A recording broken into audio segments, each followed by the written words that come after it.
Good morning, everyone. I welcome you once again in this another session of power systems.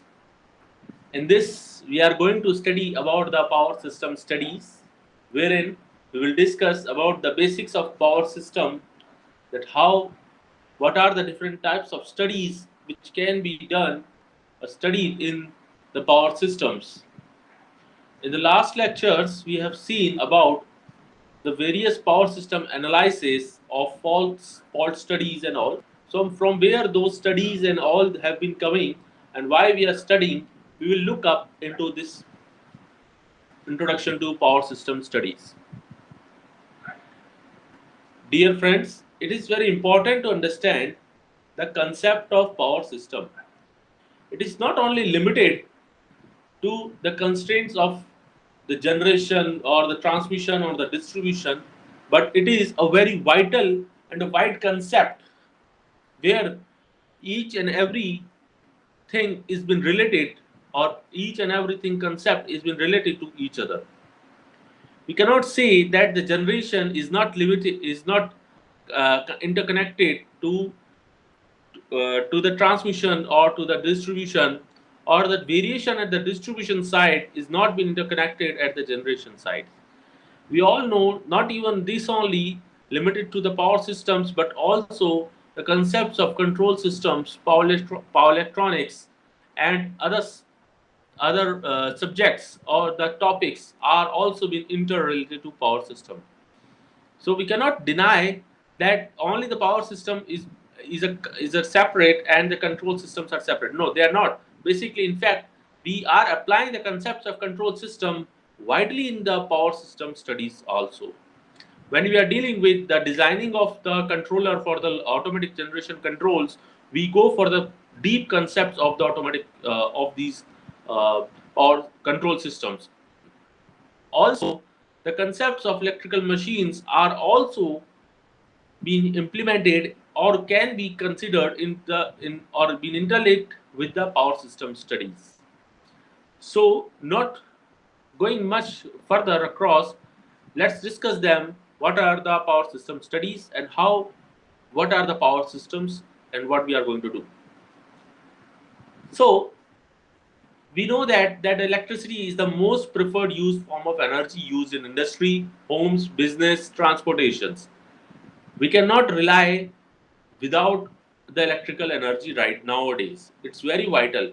The mobile phone which we are using is completely based on the power, or the power which the batteries. Okay, from where the batteries are being getting charged? They are getting charged from the from your sockets, and your sockets are getting the power from the utility grid or from the distribution systems. Now, similarly, you have the laptop, you have the computer, you have televisions, you have lot of electronic devices around you nowadays. So all of these electronic devices require the power, which can only be relied only on the powers, on the electricity. So it is very useful. Not even at the homes, if we go into the industries, we can say that the manufacturing is been completely based only on the electricity supply. If the electricity supply is not done, or it is been hampered, or it is not continuous, then the production or the manufacturing it's is affected a lot. Also, the businesses which the running nowadays, like the IT industries, or the service industries, these banking sectors, all these are also relied on the electricity. Without electricity, nothing can be imagined. Okay, even the transportation also nowadays, you can see that electric vehicles are being into the very popular, and they are also requiring the most of them require the electricity. So it can be easily and efficiently transported from production centers to the points of use, that is from the generation ends to the distribution ends. So it is highly flexible in use, as it can be converted to any desired form, like the mechanical, like the thermal, light, chemical, or various forms or various other forms. So an electrical power is made up of many components connected together, form a large complex system that is capable of generating, transmitting, and distributing electrical energy over a large area. It is not limited up to a small area or a limited constrained area, but it is up to a very large area. we have the power grids, or we have the grids which are connected to each other with the northern, with the southern, and with the different sections of the central grid as well.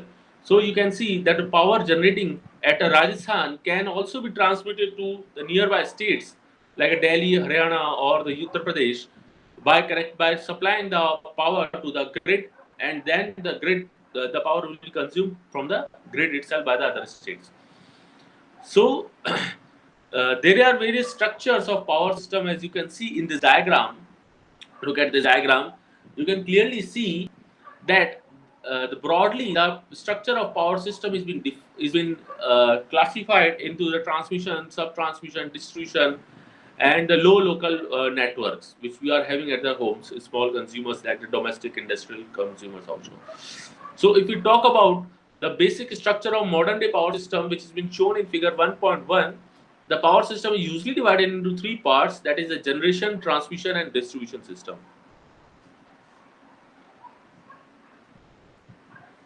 That has been generally divided into generation, transmission, and distribution system. So up to this point, we are having the generation. This is your medium generation, or uh, we can say this might be a sub transmission system over here, and this is another transmission system. Now look at this. We are having the generators. There are several generators connected in parallel to the system, which are connected to the extra high voltage or a meshed network. Okay.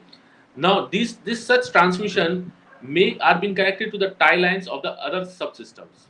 Okay. Similar subsystems have been connected to this one using these tie lines. Okay. Also, it is may also be supplied to the very large consumers. Like if we are supplying the power or selling the power to the nearby states, then we can directly sell through these transmission systems. Then we have the medium generations over here, like small generation systems, which are connected to sub transmission systems, and these are high voltage radial or weakly meshed systems, which are supplying to the large consumers. Then after this, the transmission power over here has been stepped down over here, and this is a sub transmission system. Now after this, again it has been stepped down over here, and the distribution system comes into the role. Okay, so this is a medium voltage, this is a high voltage, and this is an extra high voltage. Usually we call it as extra high voltage. This is your high voltage system, and this is your medium voltage system. Okay, so the distribution system over here is the medium voltage, which may supply to the medium consumers also, which are having a low consumption up to the 11 kV or 132 kV. Okay, so these are the small generation systems are also there. These may be our captive power plants.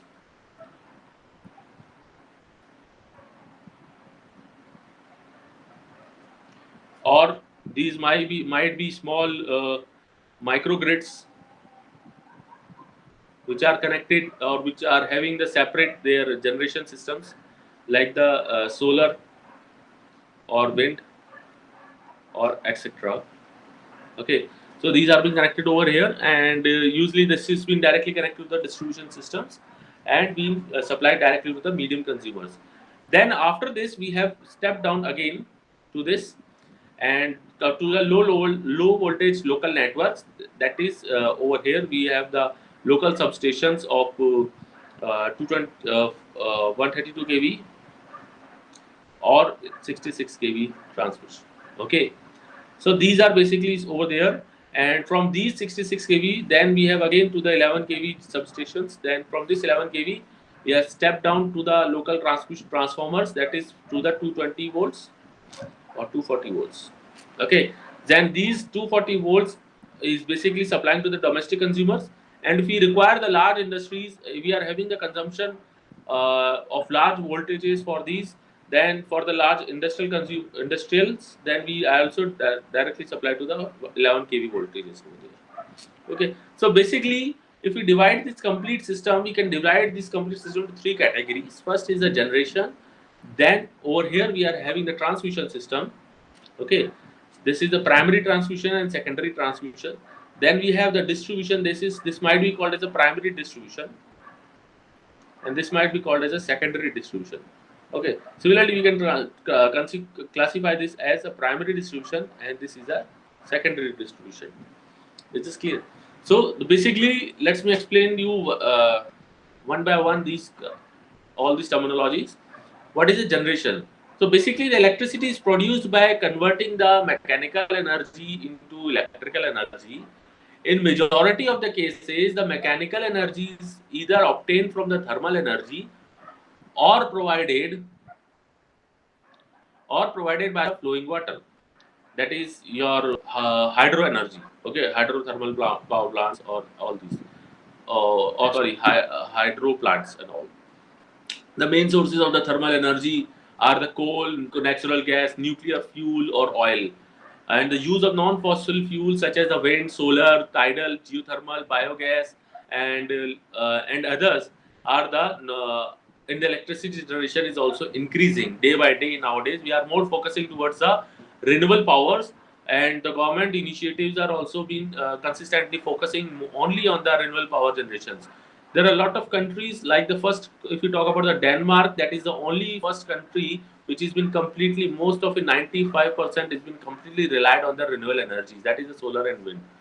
Okay. Similarly, the government of India is also focusing more and more on the renewable energies. Lot solar parks have been developed, the wind parks have been developed in the all over the, across the in India, across the country, where the potential of generation of power is very high. Like if you talk about the Jaisalmer, we have the solar park, the biggest solar park over there, and because the solar potential is very high over there, we can generate big amount of gigawatt of power from there, and it's the scenario is completely changing. We are more less reliable to towards these thermal energy. The reason is one more that we are also encouraging the electric vehicles to move into the transportation system into a large amount. So to fulfill the desire amount, to fulfill the requirement of the power for these electric vehicles are also been increasing. So rather than when depending on the thermal generations, it's very easy and it's very essential, I would say, to go into into the solar and renewable energy powers. Okay, so the conversion of mechanical to electrical energy is done using the synchronous generators, which are also called as the alternators in majority of the power plants. So few wind generation systems use the induction generators or the double-fatted induction DFIGs and all. The power is usually generated at low voltage and between the 11 to 35 kV, and then it is being fed to the transmissions using the step-up transformers. Look at over here, we are having the step-up transformers over here. Okay, so these are the step-up transformers. We are generating at 11 kV, and then we are stepping up to the 132 kV or much higher voltages. Okay, so now the transmission system, the electricity is generated in bulk in generation stations and then being transmitted over the long distances to load points. So the transmission system interconnects all the generating stations and major load centers in the system. It forms a backbone of power system. Since the power loss in the transmission line is proportional to the square of the line current, the transmission line operates at high voltage levels, usually 20 to 20 kV, okay, and upward. So mostly we, if we talk about the transmission line, these always work over the high voltage sides because there are few reasons of transmitting the power at a very high voltage. It reduces the losses, and also the power can be transmitted for longer distances. Usually, the transmission power has a meshed structure in order to provide the many alternative routes for the power to flow from generators to the load points. It, we are preferring the meshed structure for the power system because a lot of generators have been connected in parallel, and those generators can supply the power to the power system networks from various locations as well to provide the power flow from generator to the load points, the loads connected generate at the distribution ends. Okay, so basically this nothing improves but improves the reliability of the system. We can get the consistent power, we can get the continuous power from the various generators even if there is a malfunction or maloperation in one of the unit and which have been shut down or been bring it into the cold state for the maintenance purposes. So then how high voltage transmission lines are terminated at the substations. Very large industrial consumers, if we have, they may be provided with the power directly to these substations. Okay, from these substations, as I've already told you. So at these substations, the voltage is stepped down to a lower level and fed into the sub-transmission system. Look at over here. Okay, this is a very extra high voltage system. These are being stepped down over here.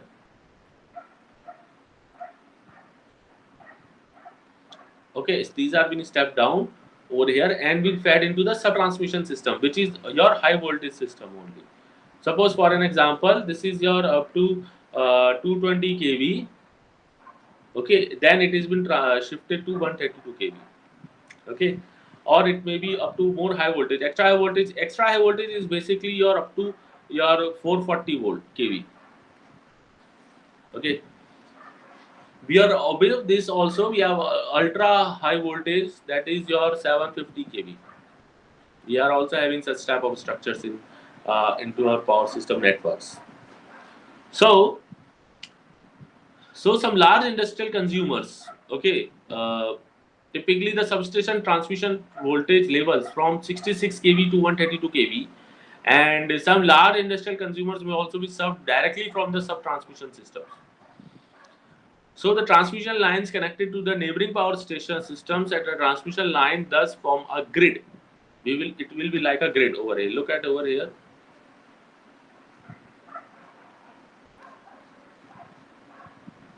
For an example, we are having this grid. Okay, at this generation station, we are having one generator connected over here.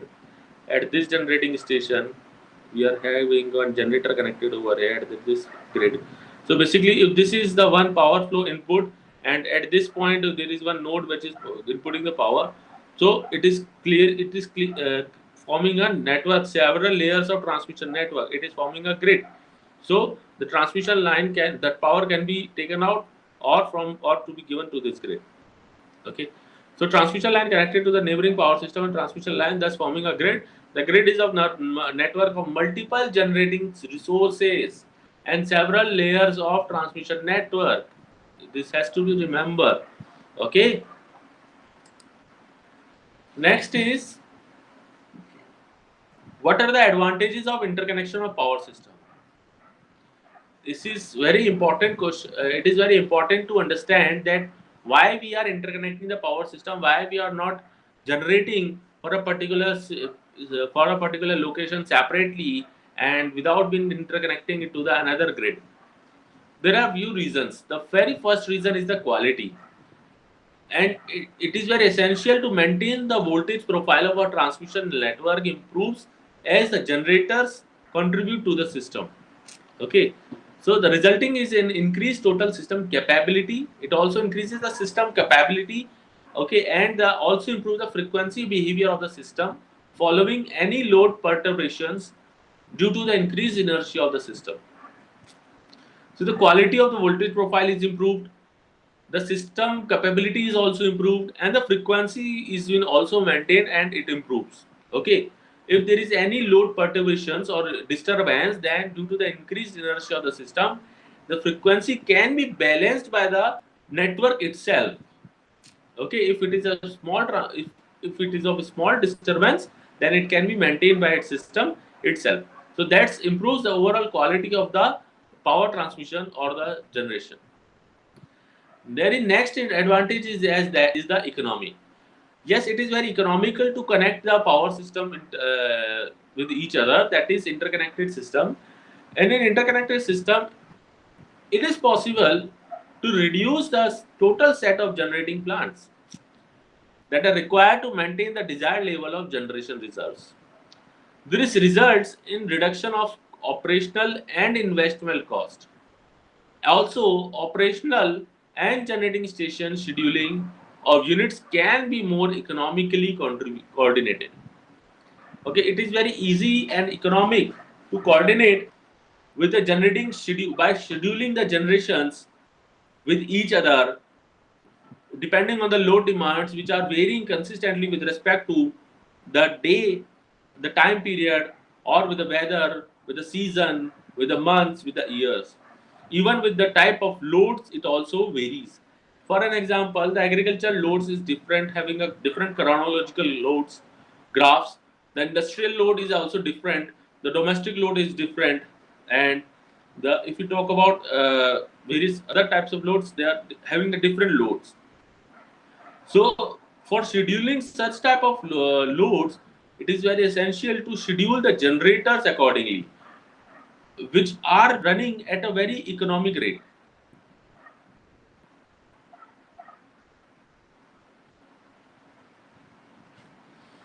Okay, so next is the security. Now, in case of emergency, power can be made available from the neighboring systems, and each system can benefit even when individual spinning reserves may not be sufficient for isolated operations. It provides a security of power being continuously supplied, okay, without being disturbed, and spinning reserves can also be maintained, or if not, they can be done. Next is the distribution system. The distribution itself represents the final stage of power transfer to the individual customers. We are the individual customers, we are the domestic customers. Similarly, if we are working in industry in somewhere, then we require the large amount of power to be converted. Then in that case, we may have our own captive power plants, or we may be taking the large amount of power from the grid. We may be demanding. So the distribution network is generally connected in radial structure. Remember, the transmission system is been connected in meshed structure, whereas the distribution system is connected in the radial structure. So the primary distribution voltage is typically between 11 kV and 33 kV, and the small industry consumers are supplied by primary feeders at this voltage level. So the secondary distribution system supplies residential and commercial loads up to the 415 to 240 volts. Therefore, small generating plants. So these small generating plants are located. Small generating plants are located near to the load centers, and you are usually connected to the sub-transmission and distribution systems directly. Okay, so the power system operates in normal state if the following conditions are satisfied. That is, first is the bus voltage are within the prescribed limits. The system frequency is maintained within the specified limit. The active and reactive power balance exists in the system. That is, the three important things is V, F, P, and Q. So these four parameters have to be within the specified limits and must balance the system. These must balance the system. So these are the basic, very essential requirements or must be satisfied before being any for a power system operations. Now, next is the power system control structure. Now, there are various elements of power system operation and control, which have been shown in this table. Next slide. Okay, and you can see that we can have the relaying the we can have the different operation and control actions. These are been classified into 7 sections. Okay, these are been classified into 7 sections. The very first section is the relaying execution and control and system voltage control. The time period is for the multi-seconds. Why multi-seconds? We have the different second settings for the relaying system, for the relaying coordinations and the system voltage controls. Now, relaying execution control means the the relays which are being connected at the various locations for providing the protection of being identifying the faults or by sensing the abnormalities into the power system. So the coordination of the different relays at located different locations must be satisfied. Okay, at the various time intervals. Majorly these are in the milliseconds. So the power system next is the operation control action is your system frequency control tie line power control. This varies from few seconds to the few minutes. Okay. Next is the economic load dispatch. That is a few minutes to the few hours. Okay. Then system security analysis. This also varies from few minutes to few hours. Then the unit commitment we have. We have the unit commitment for few hours to few weeks. Few hours to few means that means we may be having a short term, long term, or we in the short term or long term, or we may have also the daily scheduling. Basically, the unit commitment varies from the few hours, that is for the dailies from the short terms, and few weeks for the long terms. Okay. Then we have the maintenance scheduling, that is 1 month to 1 year, and system planning, that is from 1 year to 10 years. Okay, for establishing a new system. So the power system operation controls must satisfy these following requirements. That are the very first requirement is system must have an adequate capability to meet the continuously varying active and reactive power demands of system load. This requires maintaining and approximately controlling adequate spinning reserves of active and reactive power at all time instants. The second very requirement is the system should be designed and operated so as to supply the electrical energy at minimum cost and with minimum adverse ecological impact. The electrical power must be supplied to the consumers and must meet the certain minimum quantity standards, quality standards with respect to the following. What are those? Very first is that the frequency must be varied plus in the plus minus of plus 3 percentage of its nominal rate. It should not vary more than plus minus 3 percentage. Okay. Next is the voltage magnitudes of the voltage must be maintained within the plus minus 10% or corresponding of the corresponding nominal voltage. The third requirement is that the supply should meet a desired level of reliability to ensure the supply continuity as far as possible. The supply of the continuity, the reliability of power to the consumer must be satisfied, must be fulfilled for as far as possible. We are able to do that. The next is it should maintain a scheduled tie line flow and contractual power exchange. That means if we are having the two interconnected systems, then the contractual power exchange must be maintained, and how much power is being sold or how much power is being brought or buy from the different networks must be maintained and scheduled. To meet the requirement at points 1, 2, and 3, it is very essential that several levels of control incorporating must exist. A large number of devices are needed to be connected for this, and such has been shown. Control system controls of power system is shown in this figure. Now look at this. Look at this.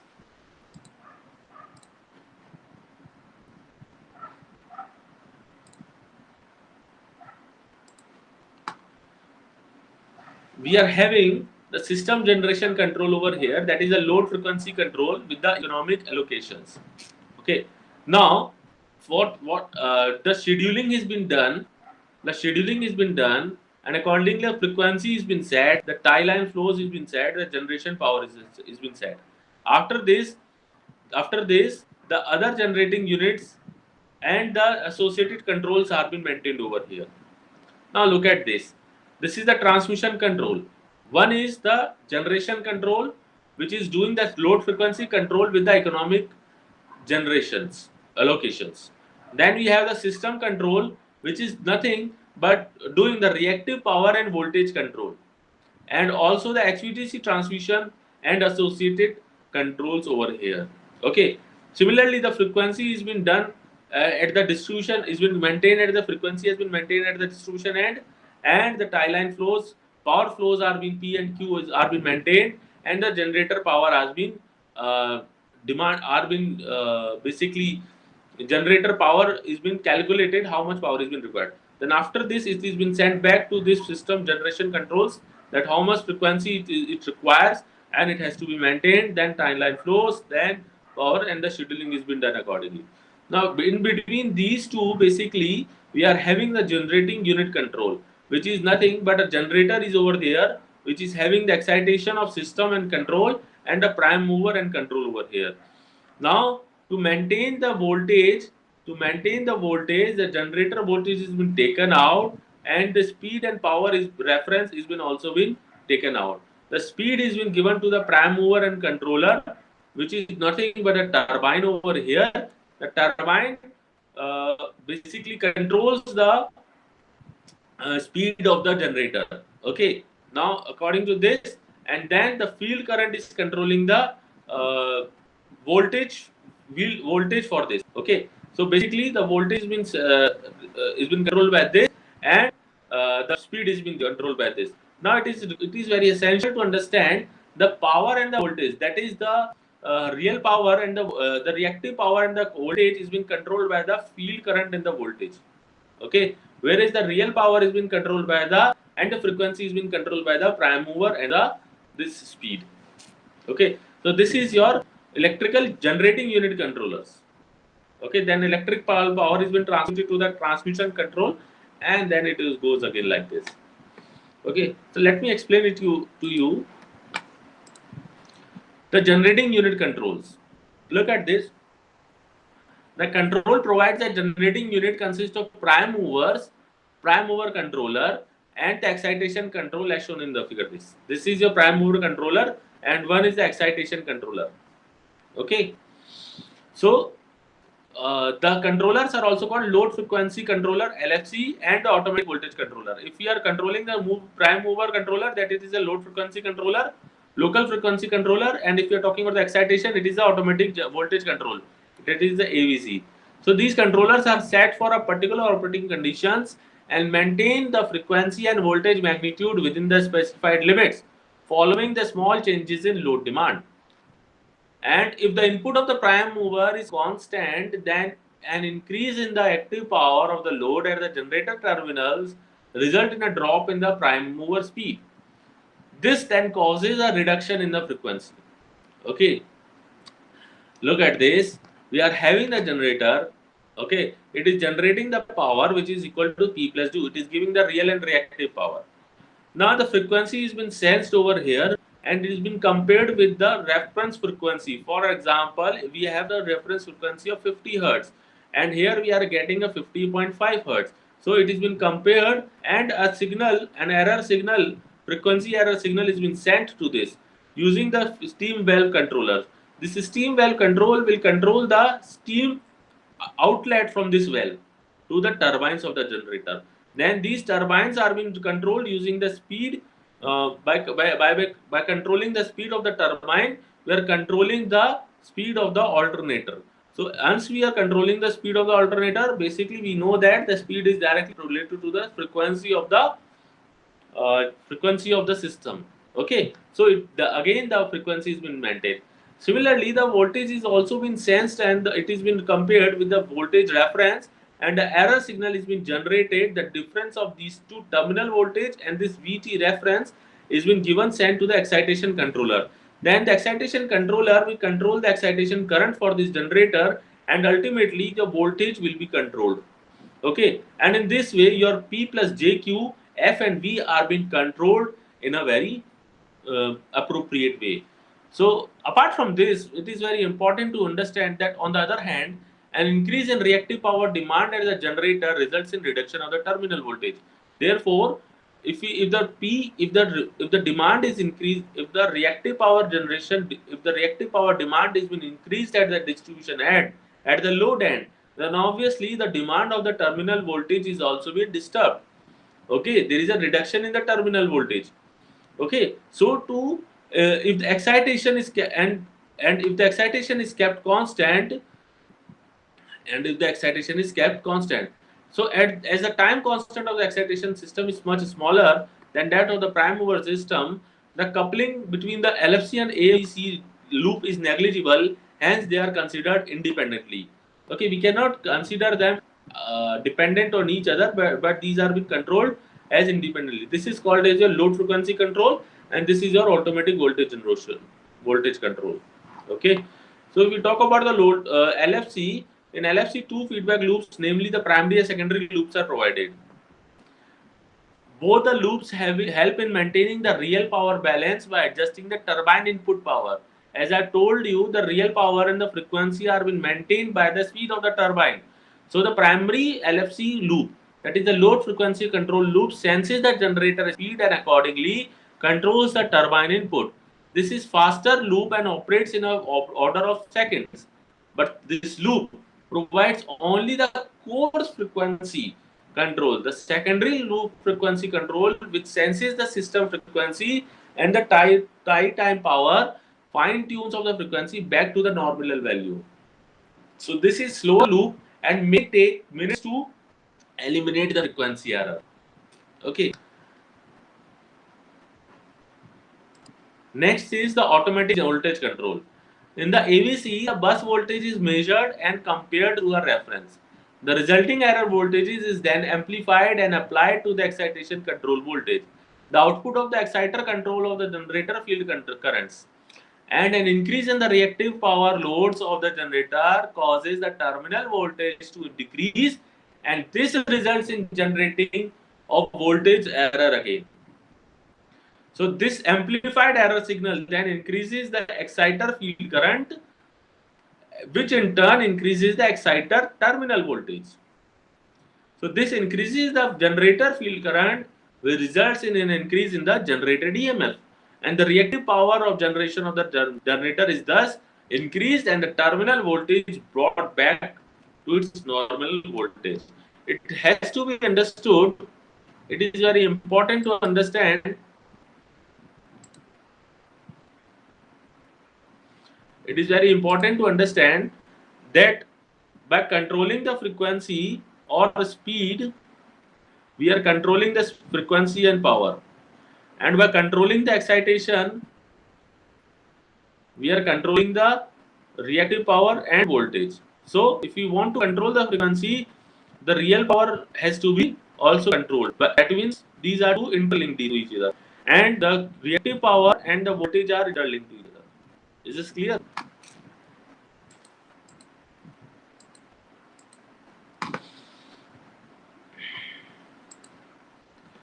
Now, the next section is the economic load dispatch. In this power system studies of economic load dispatch, the economic operations and planning of electrical energy generating systems have been recorded.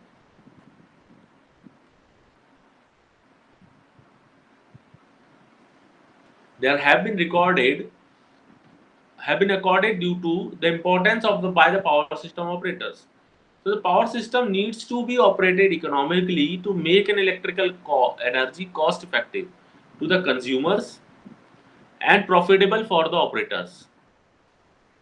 The operational economies that deals with the power generations and delivery can be divided into two sub problems. One is dealing with the minimum cost of the power generation, and other delivering the power with the minimum power losses. That means the power losses must be minimum. If we are defining the power loss by the PL, then it has to be minimum, and the cost, the fuel cost, ultimately what is the cost of generation? It is depending on the fuel cost. That is the fuel fed into the furnace for converting the heat energy into the electrical energy. So that fuel should be have the minimum fuel cost. Okay, so what is the optimal fuel cost is the another problem. Okay, so the problem of minimum production cost is solved by using the economic load dispatch, or sorry, economic dispatching. So the main aim of the economic dispatch problem is to minimize the total cost of the generating real power at different plants in the system while maintaining the real power balance in the system. Okay, the real power demand must be balanced.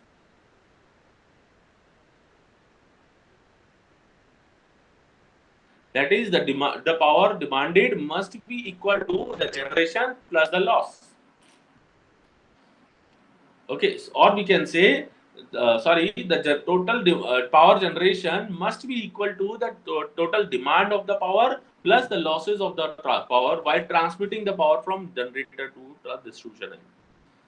So for having So for system having the hydro plants, the coordinated dispatch of hydrothermal units is carried out, and the economic and the minimum loss problems can be solved by means of optimal power flow.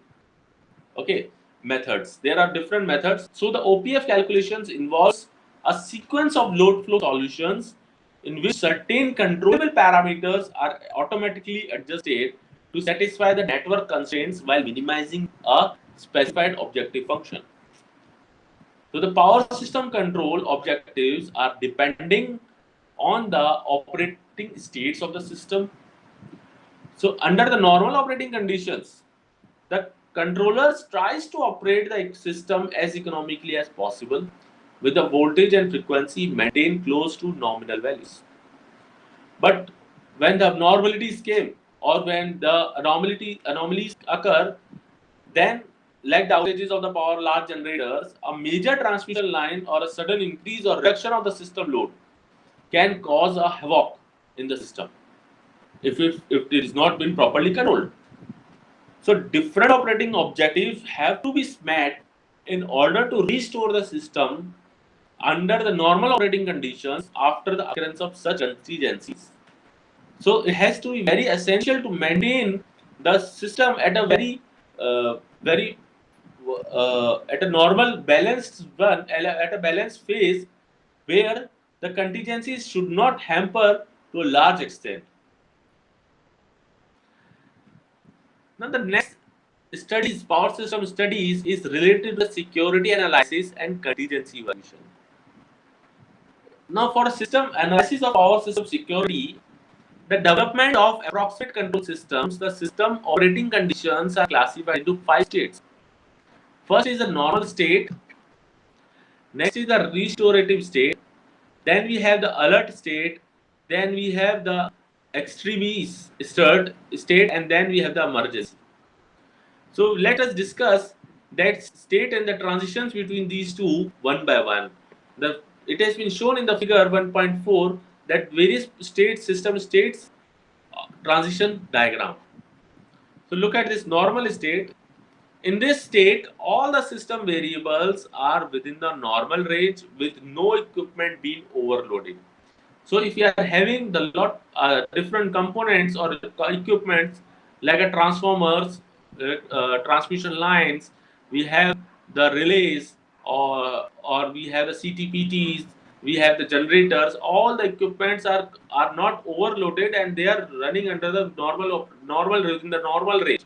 So the system is in secure state with the both equality, that is the total system generation equals to the total system load, and inequalities, that is the bus voltages and equipment currents within the limits. So there are two constraints, basically we can say that these are the equality constraints and another is the inequality constraints. So if the system is running and not being overloaded by maintaining these two equality and inequality constraints, then we can say it is a system is satisfied and running in the normal state.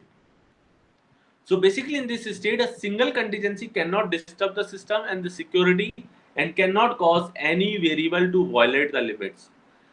The system has adequate spinning reserves. The next is the alert state. So if the system security level of the system falls below some specified threshold value, then the system then enters into the alert state. That is, the alert has been generated and the system is insecure. The system is insecure, but it is not come into the emergency, or it is not very volatile, but it is come into the alarming state. So the system variables are still within the limits. So this state may be brought about by a single contingency, a large increase in the system's load, and adverse weather conditions. It is very important to take the preventive control steps to restore the generations and to eliminate the disturbances back into the normal state. So these restorative steps does not succeed, then the system remains in the alert state, and if it is done, then it comes back into the normal state. Now the occurrences of the contingencies with the system already in alert state. If the system is already in the alert state, If the system is already in the alert state, then due to the contingencies, the system may become overloading of the equipments and system may come into the emergency state. System may come into the emergency state. So if the disturbance is very severe, the system may enters into the extremes. Okay, if the system if the disturbance are very serious, then it may directly come to the extremes and the state from the alert state. Okay, now what is the emergency state? If the preventive control fails to bring it into the normal state, or if a severe disturbance occurs, the system enters into the emergency state. The transition of this state can occur either from normal or alert state, or in this state the balance between the generation and the load is still maintained. The load between the generation is maintained by excuse me, by equality constraints still satisfied, and the system remains synchronous. Some components of, however, power excitation controls, fast valving, and load curtailments may be taken.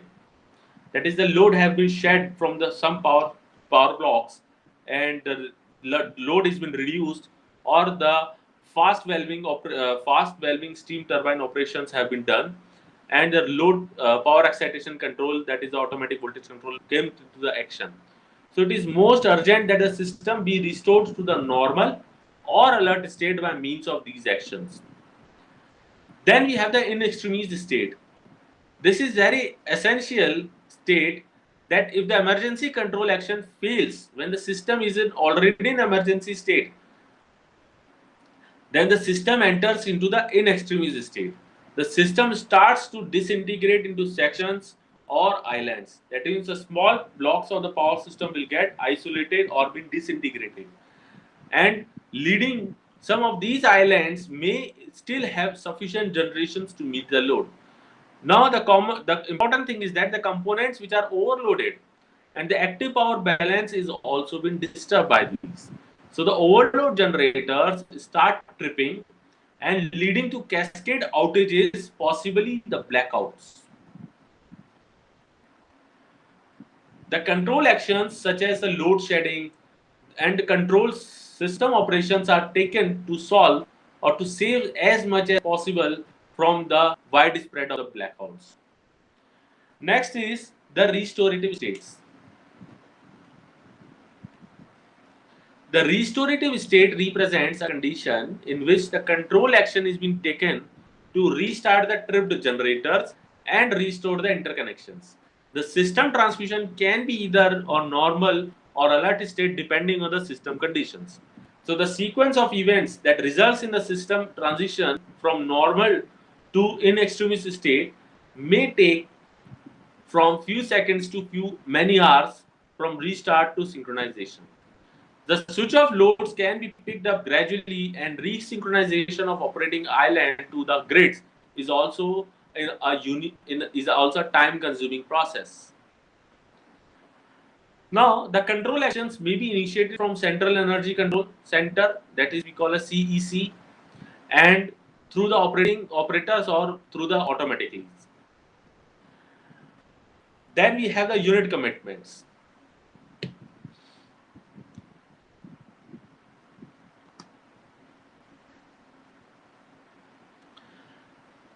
Now it is very important study is one of the very important power system study topic, that is the unit commitment, that is the load in the power system throughout the day, and its value of also changes. So it has to be very essential to maintain the generation at the minimum cost, and also to shut down or start the generator or the generators or the units accordingly.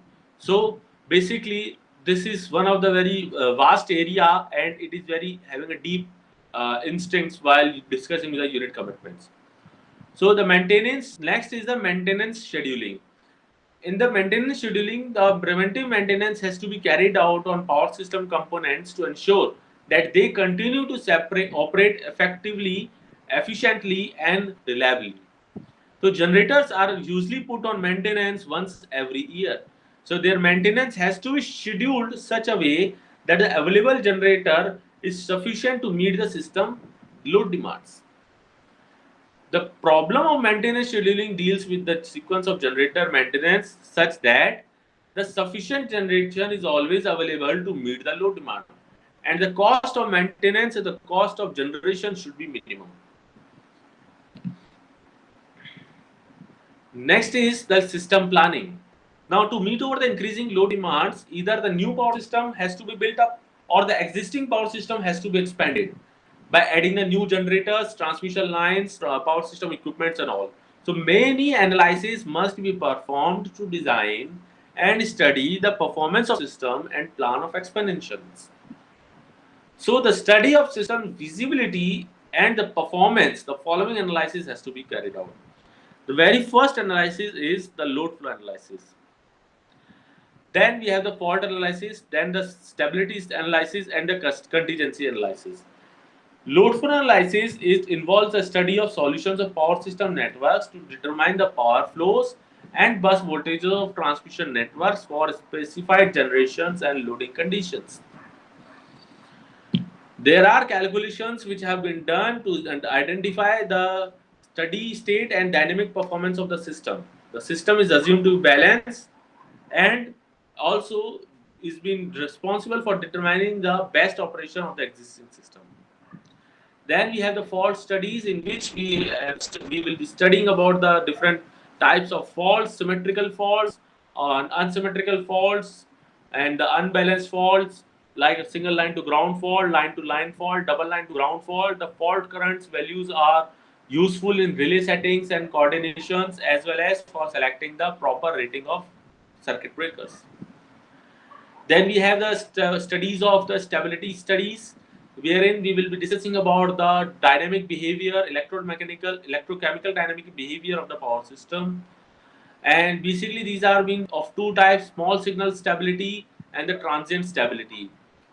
And we may also consider it as a dynamic stability, wherein we will be discussing about detail about the disturbances, which are not large as a transients, but maybe having much larger than the small signals, but are being including the power electronic devices into it. So the small signal stability deals with the behavior of the system with the small disturbances, and the transient stability deals with the response of the power system with the large disturbances. Now let's go with the MCQs. Few of the questions I have put up for you. The very first question is the volume of copper required in case of three-ways two-wire system is how many times to that of the two-wire DC system. Next question is how is the voltage and frequency controlled in automatic generation control. Now I've told you the voltage and frequency, these are two separate entities. Okay, so how these are being controlled in automatic generation control? By controlling the excitation, by controlling the turbine action, turbine speed controls for voltage and excitation control for frequency. This is wrong. This is wrong. This is wrong. So excitation control for the voltage and turbine speed for the. This is also wrong. I think. No, this is also wrong. None of the above. The speed control for frequency. Over here, it must be come over here frequency. Okay. Then it is correct. Next is which among the following curves represent the heat rate curves? Yes, tell me. Which among the following represents the heat rate curve?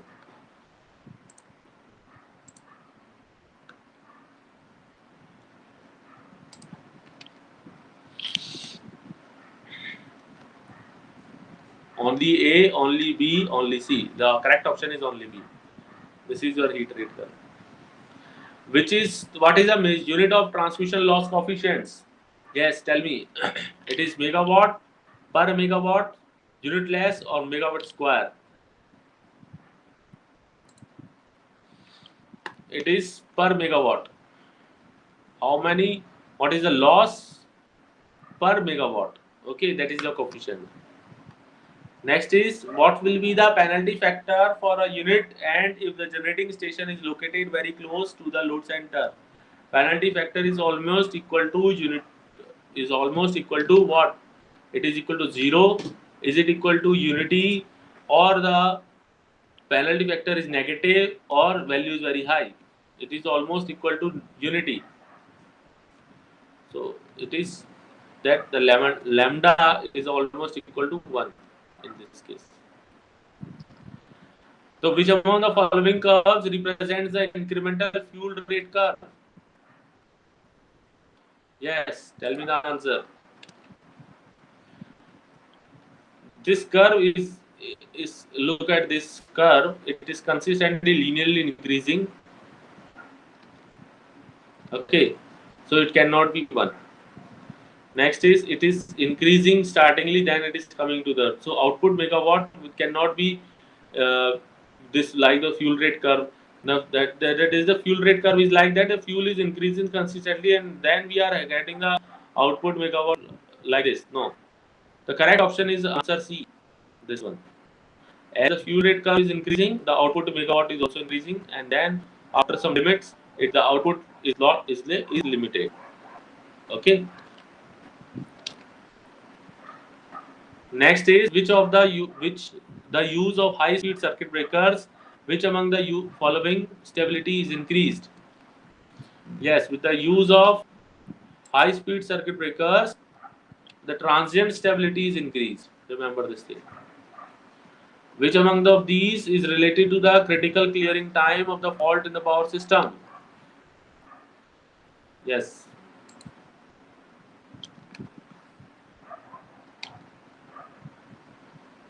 Yes, tell me.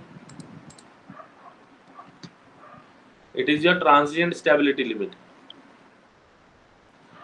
Which among these cannot be determined from equal area criteria?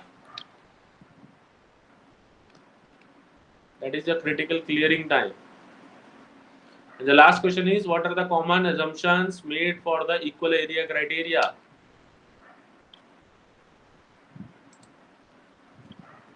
That is all of these. Okay. That is your mechanical input is to be constant, the speed of the machine and the transmission and the line and machine resistances are neglected. Okay. Thank you so much. Thank you for giving viewing this section of power system stability studies and power system studies. How we have studied that, what are the various types of studies done in the power systems, along with a few of the numericals and these MCQs. I hope so. Subscribe us our channel. Please drop your any queries in the comment section box, and also like and share with your friends. Thank you. Thank you so much.